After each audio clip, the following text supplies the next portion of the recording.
Welcome to the Hyper Guy Motivational Podcast.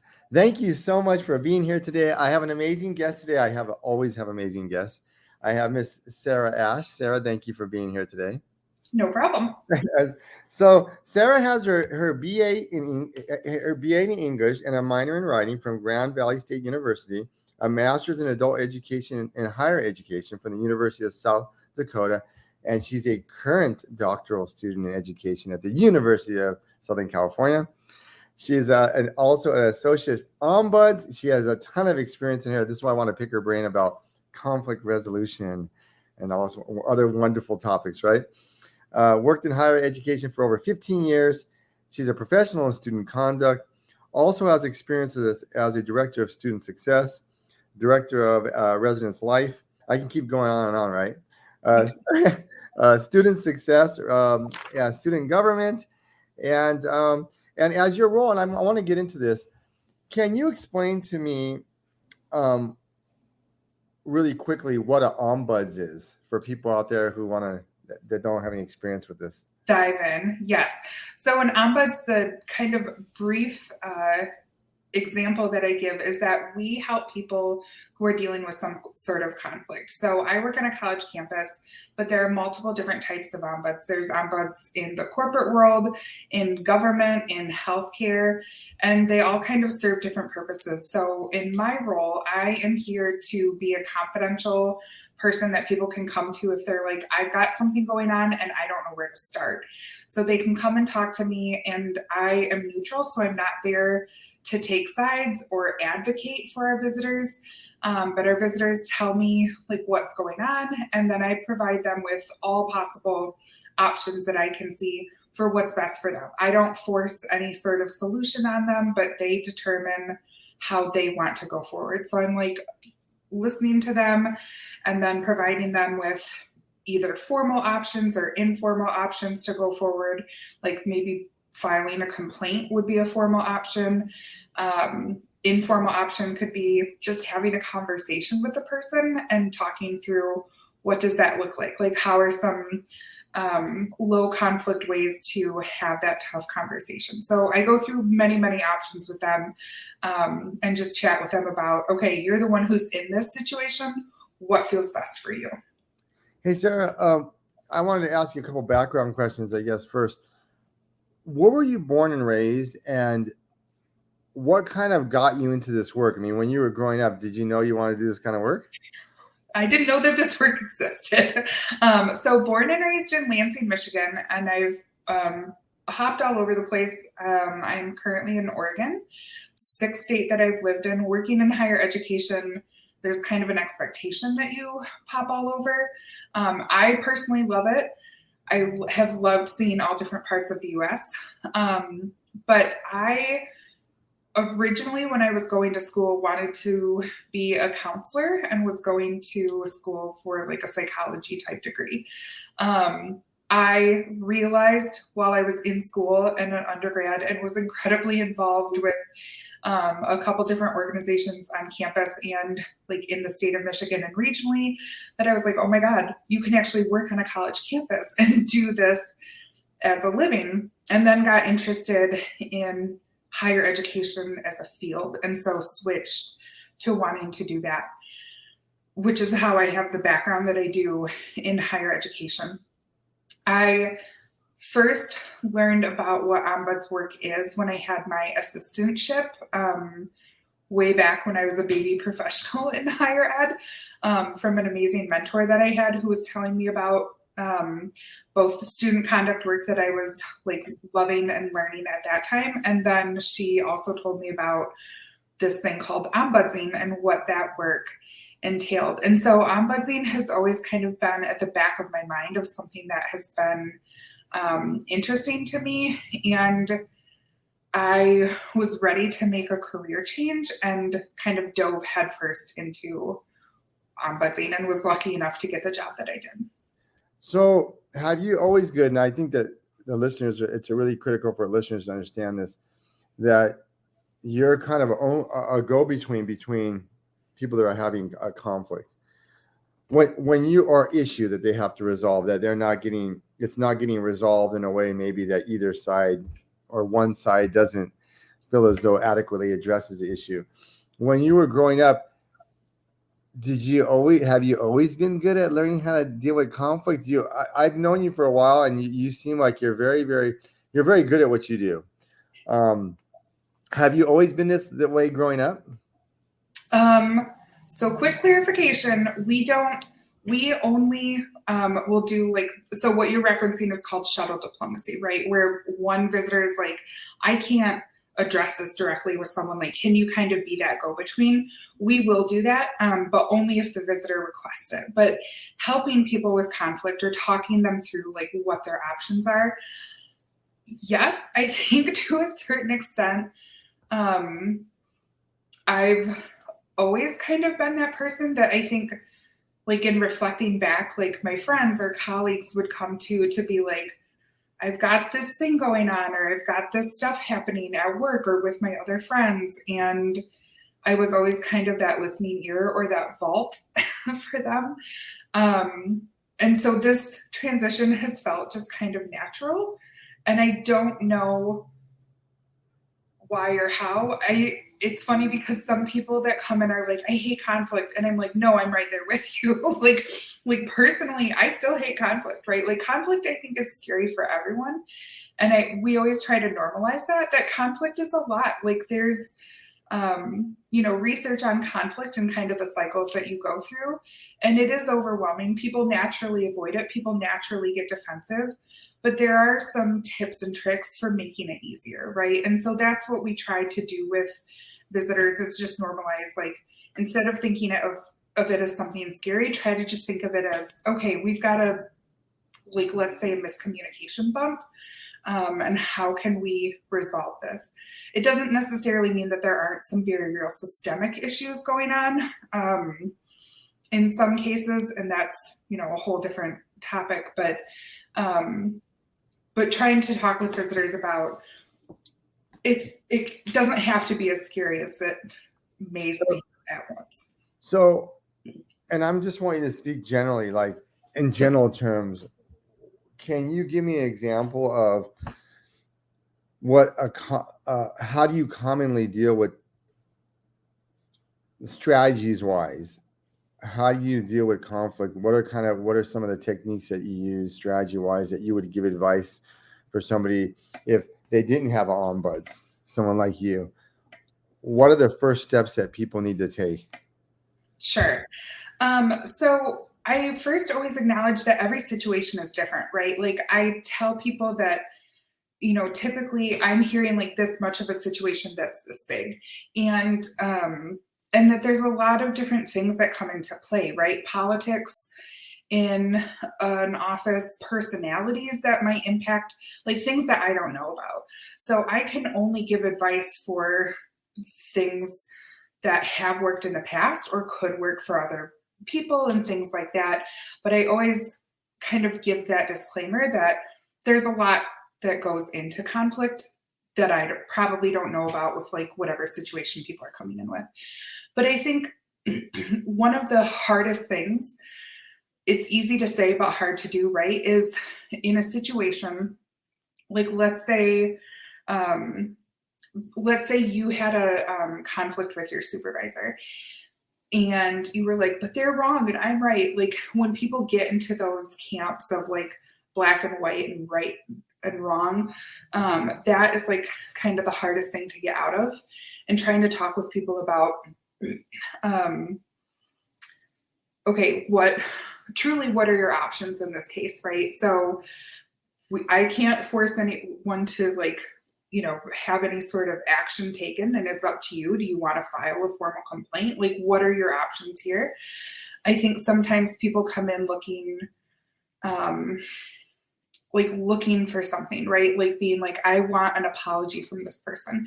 Realistically, none of us can make that happen. So how do you then have a conversation with someone and share maybe like the impact that something has had on you and still maintain a professional relationship? Because it is important to, share that impact and feel heard and validated in what's happening and going on. but none of us can force an outcome with someone else. I couldn't be like, Martine, I'm so upset with you, apologize to me right now. Because that just instantly makes people be like, no, I was right, you were wrong, right? Like it just kind of perpetuates that cycle. So talking with people through really low conflict ways of how to have conversations like that, of how to share, hey, when this thing was said, I'm not sure if this was the intent, but here was how this came across, and I'm hoping we can have a conversation about that and how can we move forward. So do you ever get any issues where it's bigger than you? I think you kind of that you hear something, you go, oh my goodness, this is something that I can't handle. How would you deal with that if you were a supervisor, if it's bigger than something that you can't resolve? So there might be some place to have you're an ombud, so you have some more resources. But if I were to give you some advice to the general audience of, if it becomes a bigger problem, what are the steps and what do you do? What would you do in those kind of situations? Sure. Like if a supervisor came in and was like, I've got this maybe climate issue in my department, and like, how do I deal with this? I think there's a lot of things that supervisors can do, and it kind of just depends again on like what is good for them. So and what, just like you said, right, like what resources are available to them. So they could do some sort of climate survey as maybe a starting point to be like, what's going on? Like, where are we at? The challenge with that is who's going to do that survey, who has access to the results. Is it truly anonymous? Like if, like say perhaps we as the Ombuds program were to do that, that would give people the opportunity to know that, again, it's confidential. We would take information and make sure that it was de-identifiable. So, thinking through, if you're a supervisor, if I want to do a survey just as a starting point, maybe see, is there another office on campus? Like, could HR help with something like that to make it as confidential as possible or private as possible? You could have a facilitated conversation with the group to talk through like where things are at, how you can move forward, generate some ideas for how to improve things.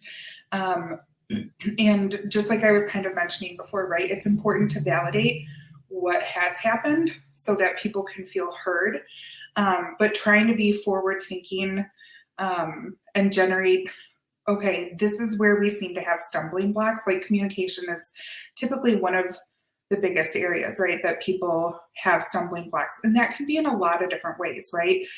Do you know what expectations are? How are meetings sent out? Are there agendas? Like all sorts of things around communication, right? So what are the expectations for everyone?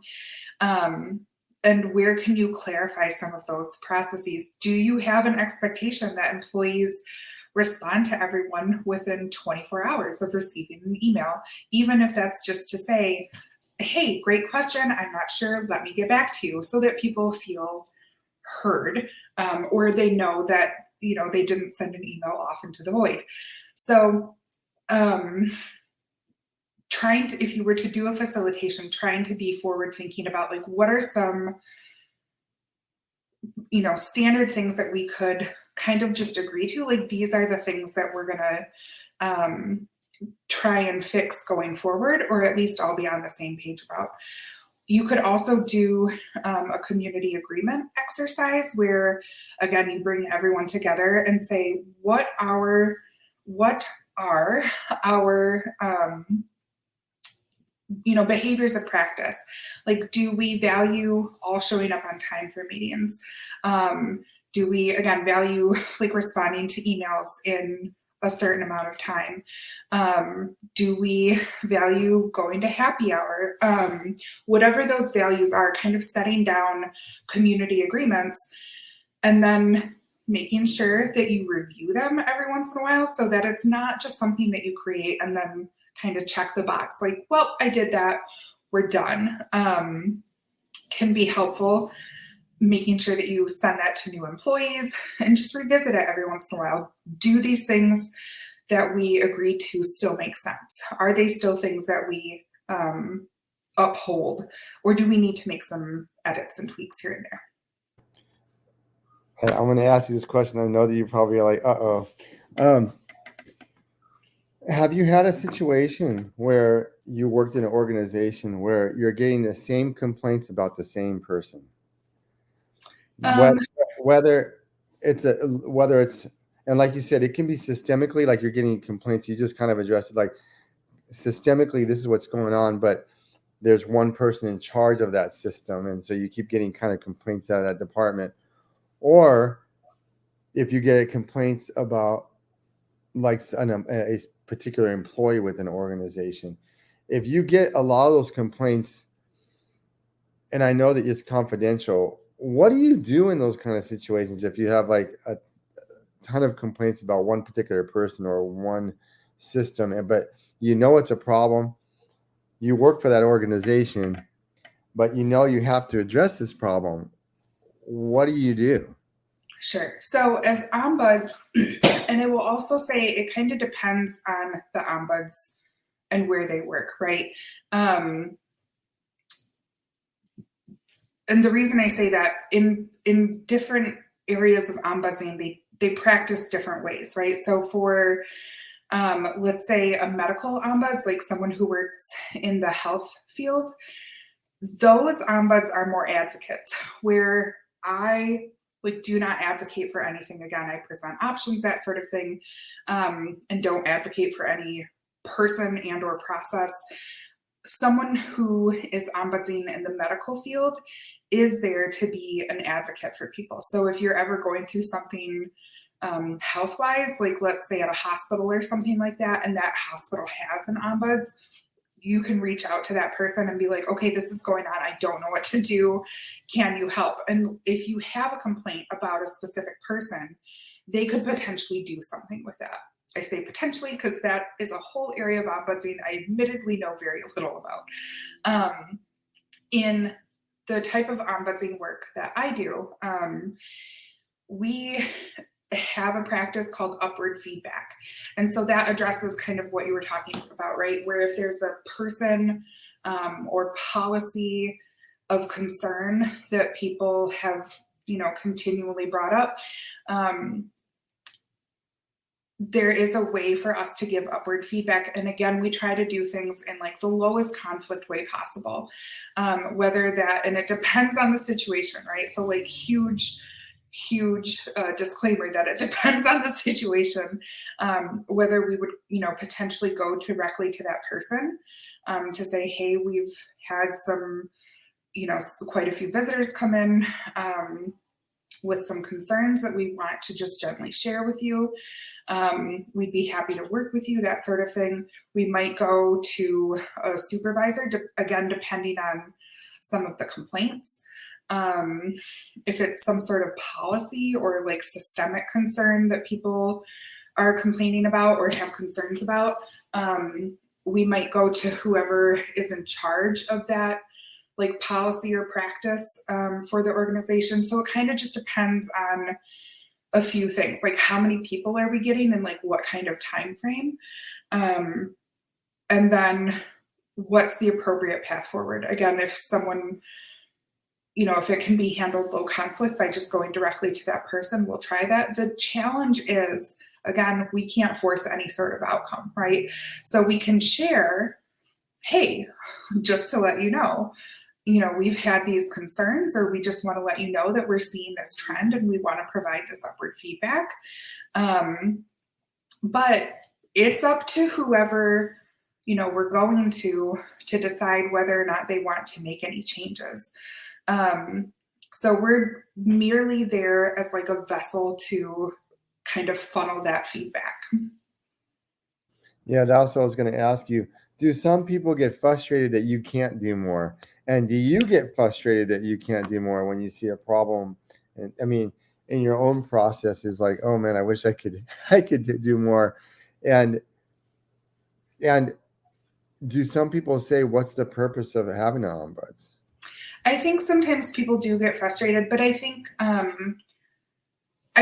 might just be that they don't understand the nuances of our job, which again are admittedly hard to describe in, a like 10-second soundbite. So I think if someone comes in thinking, I want you, Sarah, to, like charge in and fix this, I can't do that. Like that is not my role. I'm here to help the visitor determine their path forward. We do trend tracking, and we have annual reports. Annual reports are very common in the ombuds field, so you can, look at some of those trends that have been available. But yeah, I do think people get frustrated maybe if they just don't understand like what our purpose is. And do I get frustrated? Sure, I'm human. Like you see, I think it's I think anyone who like sees something going on that could be fixed and you're like, let's do better. Sure, it's challenging, but I appreciate that again, there are many things going on that I don't know and I'm not privy to, I don't have access to, nor should I. That's not we're here to help our visitors. So I understand that as well. What's the most challenging part of your job?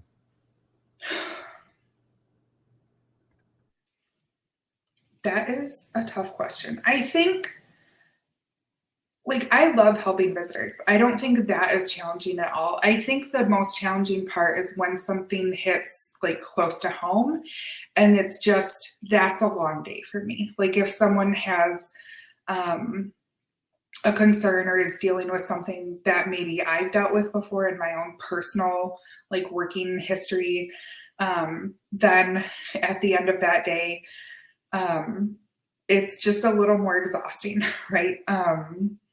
To think, oof, like that brought up some things, or I know what they're going through and that's tough. That's, I think, the hardest part are some of those days. What's the best part of your job? Honestly, like I love helping people. There's so many times when I'll get done with a meeting and people will say, thank God I have options. I didn't know what my options were. Like, thank you so much. And they're just so appreciative of just first having the opportunity to go to someone who, isn't going to share that information with anyone else. And is just a kind of safe sounding board for what's going on.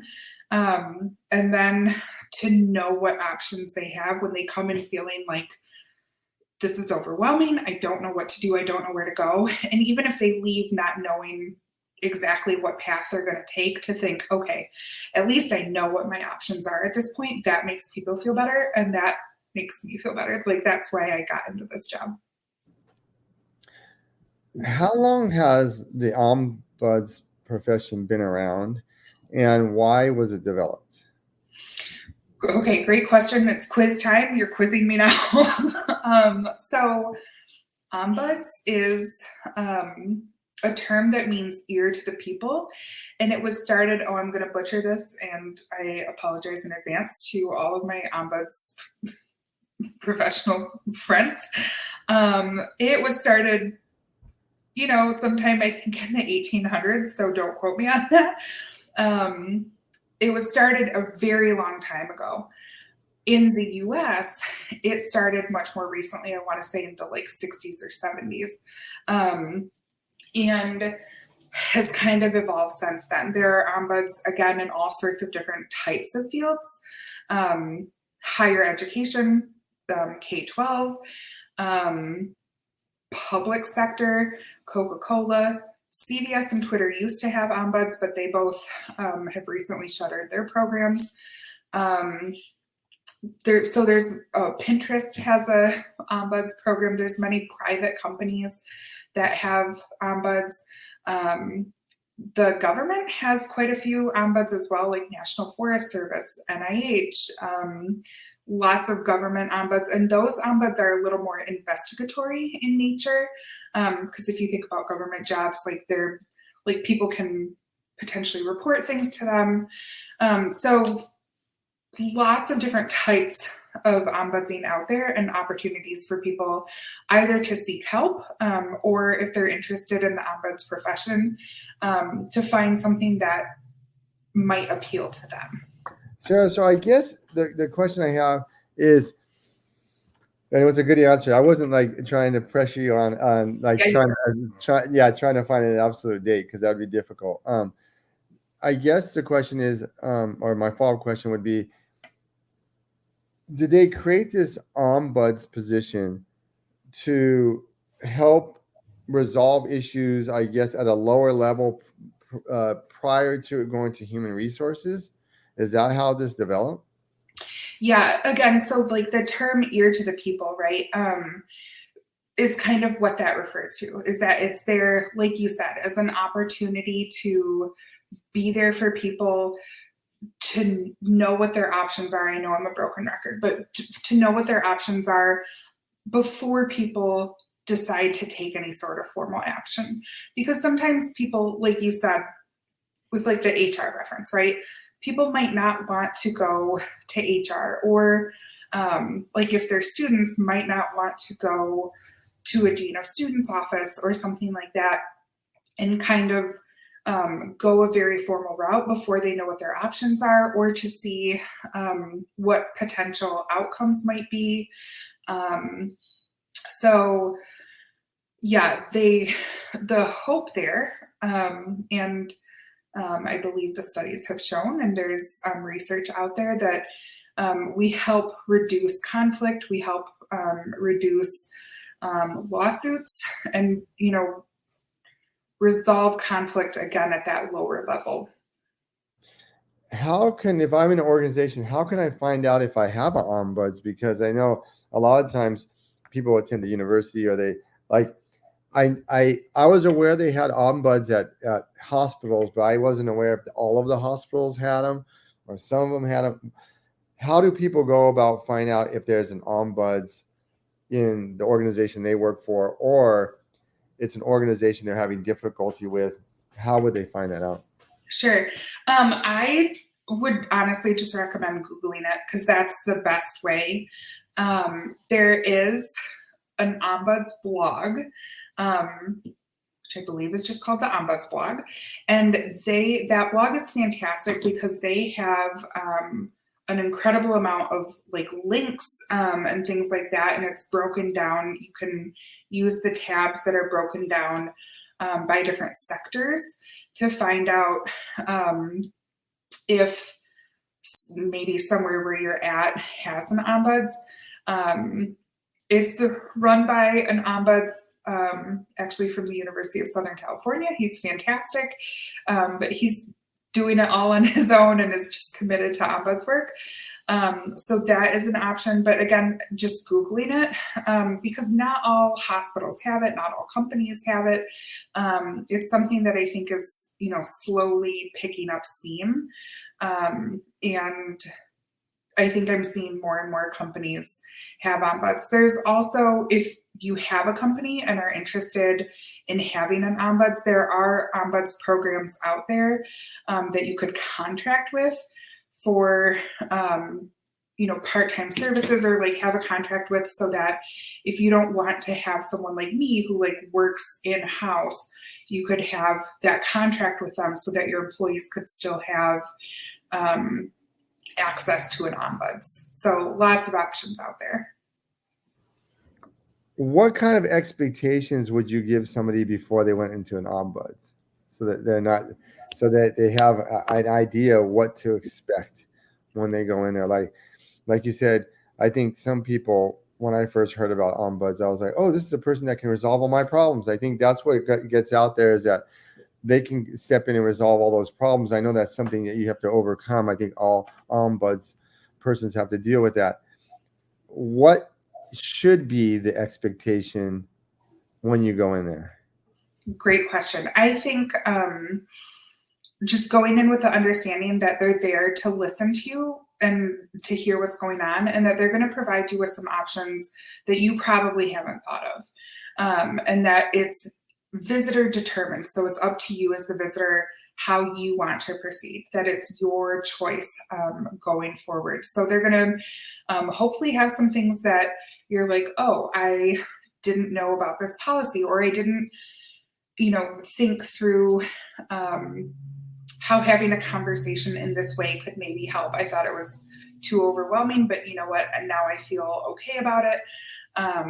So they'll just give you options. And I think having that expectation going into it, like you said, and not thinking they're going to fix everything or they're like going to be my champion going forward, are healthy expectations.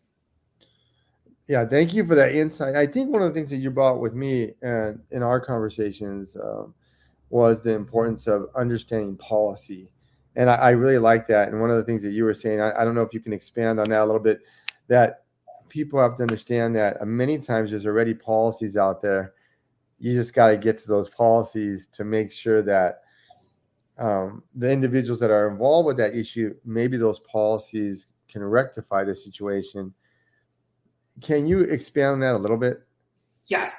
So that's something I talk with visitors about, like on either side of a conflict, right? So, so sometimes people will come in and they're like, I've got this thing happening and I don't know, like let's say they're dealing with something that's challenging, coming at them. And they're like, I don't know how to deal with it. One of the first things that I'll ask or say is, does your department or unit have a policy around this?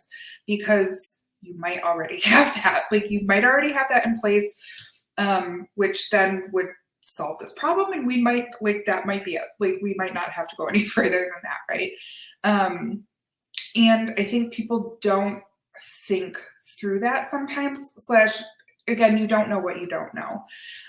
So starting there and asking, do you know if your department has a way to handle this? So like if you, Martine, had a problem with an employee that you were like, I don't know how to handle this, like let's take HR out of it. Do you have a policy within your department that could remedy this? Because great, let's look at that. I also think people, again, don't know what's out there. So sometimes people are told, hey, this is how we do things, and don't necessarily gently push back and or ask follow-up questions like, is this policy or is this practice? And there's a big difference there. I also have to personally say, like, because I worked so long in student conduct, policy is very much where I'm comfortable, and asking those types of questions, and kind of digging into like what policy says. So trying to determine, is this policy or is this practice? Because if it's policy, okay, we've got a different conversation. But if it's practice, there's room for negotiation, right? That's not something that's set down anywhere. We maybe have some more wiggle room. So, determining where does it, if you're being told something, can you point me to where it says that this is the course that I have to take? I love what you just said. So can you explain what's the difference between policy and practice? And then what if they conflict? How do you deal with that? Yep. So policy is going to be something that is like written down somewhere. It should be hopefully easily accessible to people, like on a website or something like that, or given out like when an employee starts or a student starts or something like that, right? But it should be accessible somewhere. Not just hidden away in a drawer and something that we pull out being like, you violated this policy. I'm sorry, how was I supposed to know that? Like that's not realistic. So policy is something that is written down, has guidelines, potentially has consequences, and an appeal process, because people are afforded due process rights. So policies are going to look very different. Practice is just typically more verbal, right? Like, hey, Martine, this is what we've always done. This is how you do this. It might be a document that someone has somewhere, but that's not, if it's not published somewhere, that might just be an internal document of how things are done. You're probably looking at a practice and not a policy. And what if so basically what you're telling me, I want to make sure I got this right. If somebody's doing something practice-wise and you may be having an issue with that practice, you can negotiate with that boss or that organization. However, if that negotiation, or they don't feel comfortable with that, they can rely upon the policy to make sure those things are equal in some that match up in some way. Because if they don't, then you might have to gently push back. What is a way you can gently push back that doesn't cause conflict? Sure. So I think, to be fair, any type of pushback, people are going to be resistant to, right? Like, let's just own that anytime someone is hearing, hey, I actually think this, or actually you did this wrong, or I don't, which I would never recommend someone says as bluntly as that, right? But anytime you're pushing back a little bit, that's just inherently, that's conflict, right? I think there are gentle ways that you can do that. I think with the policy versus practice question that you asked, right? About if it's, how did you phrase that? If they ask if it's a practice, you can ask, right? It's perfectly acceptable to ask, hey, can you, just out of curiosity, can you let me know, like, is this a policy somewhere? I want to make sure that I'm educating myself. I want to make sure that I am operating or acting in cohesion with this policy. If someone responds and they're like, we don't have a policy, okay, then you're talking about a practice, right? Then, like you said, there's room for negotiation there. So, okay, it sounds like this is perhaps a practice. Is this something that we can talk about, as there's no policy in place? If you can find maybe a similar policy at wherever you work that you could point to, like, hey, it looks like over here, this is done, that might help you as well. So lots of different potential paths forward there. I'm going to move on to another subject that's near and dear to your heart. You're a big disability advocate in your personal time. How did you kind of get into that? And I know you're very passionate about it, but can you talk about some of the things why you're so passionate about it, and some of the things that we can do to make sure that all of us are more sensitive to people that have disability issues? Yes. So I got, first interested, or I think thinking about disability rights when I was an undergrad. My parents were both disabled with some pretty bad arthritis. And when they would come to visit me on campus, parking, like where I lived, was incredibly far away. And so coming to visit me was something that they couldn't do because they were disabled and they didn't have disability plates at the time. It's actually what made them seek getting disability handicap plates so that they could visit me. But it's something that I started to notice then, like how challenging it can be for people who are disabled to navigate the world. In my personal life, I became disabled about 7 or 8 years ago with a back injury.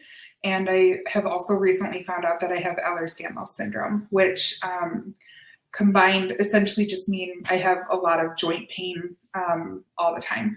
And while I am currently mobile and able to walk, there are many people with Ehlers-Danlos who use walking aids and or end up using wheelchairs due to the like pain just in your joints and your body.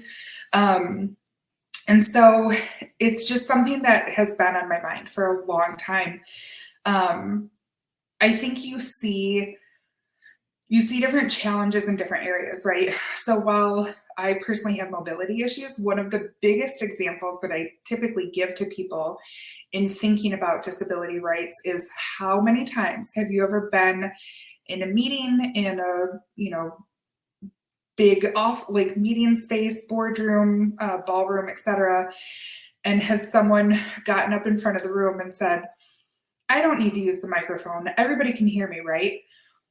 What that's doing is forcing someone who potentially has a disability, a hearing disability, to disclose to the whole room that, they need that microphone.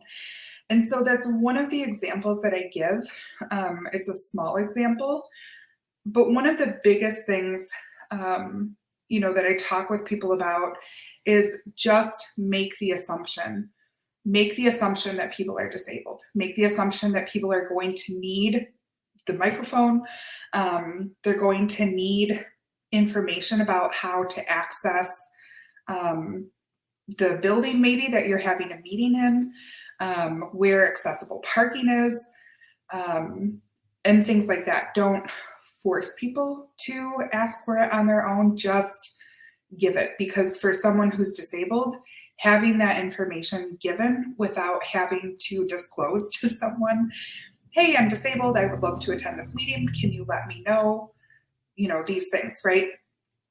Means a lot. And I've heard this said and I agree with it, being able-bodied is not the norm. At some point in everyone's life, everyone will be disabled, whether that's temporarily if you, injure yourself, break a limb, etc., or have something, life-altering happen to you. How about such as age? Yep, right.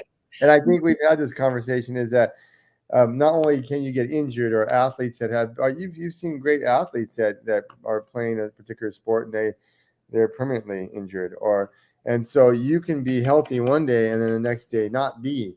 So the issue of I was talking to a doctor one day and I asked him, he was saying to me, everyone is gonna be disabled at some point. It's just the way life is. And even if you go through your entire life, at a certain age, you're going to be disabled. So I think it's really important for everybody to understand that all of us should have some empathy and think about those kind of issues. And, I never even thought about it. And that's what I want to ask you too, Sarah, about. I love the example you gave, because I think I've heard that happen where they say, hey, the mic doesn't work. Can everybody hear me? And I can tell you, there's been many times I've been in the back of the room, I could hardly hear that person. It has nothing to do with the disability. It's just that if it's bad for me, I can imagine if someone has a disability.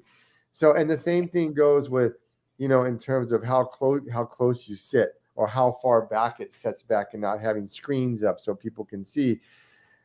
One of the things if you can bring up a few other examples of things that people automatically assume. I think one of the times we talked about that for like class participations or participations in activities, many times people automatically assume that everyone's going to be able to do that activity or get to that place in a timely manner. How does that impact you as a student or somebody that's trying to accomplish something? How does that make you feel if you cannot access those things, and why is that a disadvantage? Absolutely. So I'll share a different example. So being disabled and trying to navigate different disability processes at different places that I've worked has been a challenge. And there are lots of studies out there about how people don't want to disclose because of how challenging some of those processes can be. One small example, I wasn't even trying to seek an accommodation. I had started a new role, and I had reached out to a contact that I had at HR, and I could see like the building that I was working, but there were multiple entrances.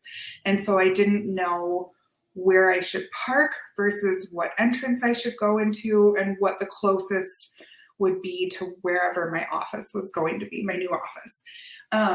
And I started reaching out a week or maybe 2 weeks ahead of time. It's been a while since this happened, so I don't remember the exact timeline. But I tried reaching out and just said, hey, I'm disabled. I'm just curious, like, what is the best entrance to come in? And I didn't hear back from that person for a few days. So I tried again, like, hey, just try again. It's again been a minute. I can't remember if they either didn't know or I ended up asking a different HR person. I think I ended up asking a couple different HR people and they didn't know. And I eventually had to ask my supervisor, like the day before I was supposed to start, because I didn't hear back and I didn't get that information. I did not want to disclose to my supervisor that information. And I was essentially forced to because I couldn't figure out like what door would be the closest to my office. And it's tiny things like that, right? Like tiny things that, again, for an able-bodied person, you wouldn't think of it. You'd go, you'd park, you'd wander around the building. You'd be like, that's okay. I'll come early. I will make it work, right? For me, if I parked on like the full wrong side of a very, very large building and wandered around until I found my new office, I would have been in so much pain at the very start of my first day of a brand new job. And like, that's not how I want to start, right? So there's very small things like that I think we can do better. Even the interview process, right? I've, again, been in higher ed for a very long time, have job searched, have worked different positions. I've had 2 places of the multiple places that I've, interviewed with over the course of my career, 2 places that have made it lovely, who just asked like, hey, we'd like to invite you for this in-person interview. What accommodations do you need?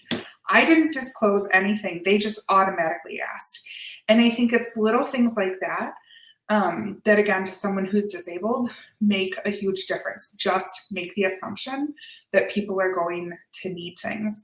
And it can make a big difference because trying to find things out on your own, asking a million different times, not having agendas or a map, or things like that are very challenging and draining. It makes you not want to participate in things. Yeah, I was going to ask you that.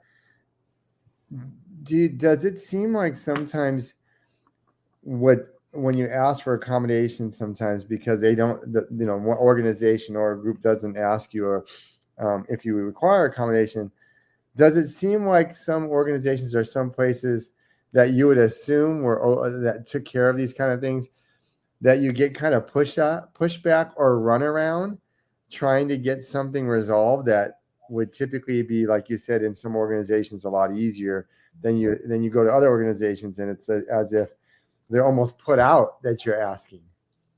Yes, absolutely. Like some places, like I said, have it down and are like, we're just going to make the assumption and what do you need and how can we help? Love it.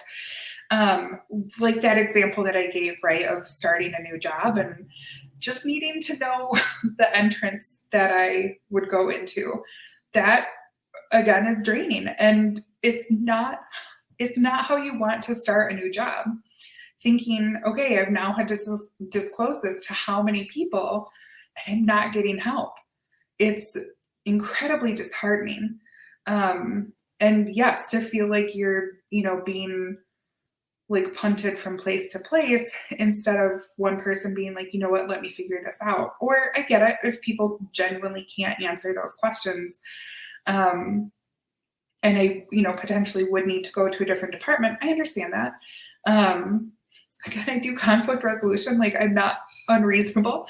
But the impact on someone who's disabled, like, I think what people also don't understand is it's not just this one moment, right? It is moment after moment with organization after organization. And even like in my personal life, right? Trying to navigate restaurants, hair providers, I get my nails done. So like all these different places where people don't have information about what is your building like? Do you have stairs? Do you have an elevator? Do you do you have pictures of the inside and outside of your building? Anything you can do as a business owner or as an HR person, as a supervisor, like whatever you can do to post pictures to help make the assumption that people are disabled is so beneficial, again, to people like me, to anyone else who's disabled, because we have to do an inordinate amount of homework before we go places. One of the things that you brought to me, Sarah, in the past is like words have power, right? And sometimes we had a general conversation about this, and you said, sometimes even the way people write an email, they assume you're able-bodied, even though that person, you're speaking with them to address an ADA issue, but even their response verbally or in the email doesn't almost, or just kind of minimizes the disability. How can people avoid doing that? I appreciate you, Sarah, because you'll have a conversation with me and say, I don't think that this person knew how they were coming off. But this is good for everybody, because I think it's a good reminder, because when you're able-bodied, you're assuming all the time. So even when you're typing these things out, you're assuming that that person can do this particular thing, or you think that you're being sensitive, but you're really actually being insensitive. How can people avoid doing that? Great question. And yes, that is very challenging. Talking with people or getting emails or having conversations with people where they make those statements. And the biggest thing people can do is stop making assumptions, right? What is easy and or accessible for you as an able-bodied person is not easy or accessible for everyone. Even if, like, I am, again, not wheelchair bound, I can walk, I have an invisible disability. If you looked at me, you would not know that I have a disability. So don't just look at someone and assume, great, they can do all the things. You don't know that. Age doesn't play into it, right? Just don't make the assumption that because you're seeing someone and or talking with someone that they can do all the things that you can and or participate in the same way that you can. Instead, just make the assumption that, hey, let's see what we can do to help you. And I guess this leads to the other question, which is, if I have a disability, or I know of someone else that has a disability, and I know some people give up. I mean, some people that have disabilities, they're trying to get accommodations, or they feel left out of a process, or whether it's a class or a job function. How does that disabled person, or people that advocate or want to advocate for that person, can advocate for them in a way that that the person you're advocating for doesn't feel like you don't want to offend them in any way at the same time, because you really don't understand everything at the same time. But how do you help somebody deal with those issues in a healthy way in order to resolve an issue or support somebody? Sure. I think first knowing you may not be able to resolve it, right? I think being a support system, by just listening and being there for them, and listening to what they're saying, right? So if they're like, no, I got this, like, I appreciate that you're here, that you're, trying to help advocate, but I feel comfortable going forward on my own or trying my own paths, like, listen to that. I think if they ask for help, or they're like, I am overwhelmed by this, I don't know where to start, I don't know what my resources are, you can find resources. I think just checking before you do anything, check in with someone, right? And ask them, what do you want? Because it is incredibly personal and private. And someone might not be comfortable.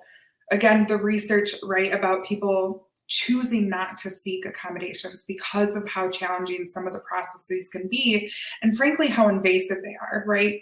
Some of the accommodations processes I've been involved in have involved many people, and they're processes where, people are frankly pulling apart your medical history, which, I mean, is a whole other topic, right? And determining whether or not you can or cannot either participate in some way or like need the accommodation that you're asking for. And it feels like, this whole very weird form of like medical gaslighting that you're like, how did I step into this? Like, so it can bring up a whole lot of issues for people that they might not be ready to deal with, or like have someone else deal with. Like, they might just need to take things at their own pace. Yeah, I think, Sarah, one of the things you brought up that's particularly frustrating is when you're explaining that you have a certain need, or someone is explaining they have a certain need, and that person has only spoken with you on the phone or via email, and they come back and they say, well, we got you, we're going to do this, this, and this for you. But it's not really anything that's going to help with that disability. It's not anything that it wouldn't be presented to somebody that's able-bodied already. So it's almost like, what was the purpose of emailing or notifying you of this disability, because you really haven't done anything. Or getting pushback. Like, the other thing that I've encountered too, in seeking an accommodation from an employer is, tell us more. Like, we need more information from your doctor. And, that kind of invasiveness is like, you're not me, you're not my doctor. Like, can we not just trust that, like, me and my doctor know a lot more about my medical history than you, who either work in HR or maybe like an operations field if they need to like do something like building wise or parking or something like that, right? If there's like mobility issues, or like if they need to purchase something, like, guaranteed, I know more about what's going on with me and my doctor does than you do. So, like, can you just accept what was submitted? Yeah, I think it's frustrating because it puts people that have a disability at a significant disadvantage, in terms of receiving services, in terms of receiving an education, in terms of a million different things. And I think people don't realize the impact that they're having on so many people, because, like you said, the vast majority of people are not able-bodied. So it's interesting because, like you said, it makes it so that everybody kind of wants to hide some of the physical issues or the mental health issues they have because of the pushback they get back. Is there any advice that you would give anybody if they were trying to obtain a service that they're getting a considerable pushback from, whether it's a college or a university or a job or whatever, or accessing public services, I guess? That is a great question. I think just know your rights, like, know what the ADA says. know what a reasonable accommodation is. It takes, I think, a lot of homework on the person who's seeking the accommodation. I think it takes sometimes a lot of homework on their end to know what the law is, what is available for accommodations, which you can easily Google. But still, that's like one more thing for someone to do. But I think knowing that and coming kind of armed with, like, just like we talked about before, right? What's the policy? What is also what is the policy at either your place of employment or your place of school? Like, knowing those things ahead of time can be incredibly helpful. Well, Sarah, I'm going to finish up with my last final questions. These are going to be quick, rapid fire questions. Okay. Here. We'll be ready. You ready? Let's do it. Okay. Favorite music? Alternative rock. Favorite guilty pleasure food wise? I like chips. I like anything salty. Favorite place to travel to? I miss the Upper Peninsula of Michigan really bad, so I'm going to say that. Dream trip? Dream trip. Egypt. Why? I've always loved Egypt ever since I was a kid. What are your future goals? Okay, big goal. I would love to write a book someday. And honestly, I feel like I've already nailed my professional goals. I'm in my dream job. I'm super happy where I'm at. So educationally, I would love to get some more degrees. So yeah. I know. You said you wanted to get like 2 or 3 doctoral degrees, correct? Yep. I want to get another doctorate after this one that we're both in. I would like to get an MFA in writing. So we'll see if any of that plays out. And what do you want to be remembered for when you're no longer on this earth? I hope my kindness and helping people. Well, you help a lot of people. You've helped a lot of people already, and you're going to continue to do so. And thank you so much for being on, Sarah. I really, really appreciate it. You have a great spirit about you. It's very evident when people meet you that you're dedicated to helping people. And what you do is amazing, and you always want to be a conflict solver. And I really, really, really appreciate you being on today. I've learned a lot. I know our guests have learned a lot. And just thank you for being on here. I really appreciate it. No problem. Thanks for having me. Till next time, keep learning, everybody. And we'll have another great guest on. Thank you.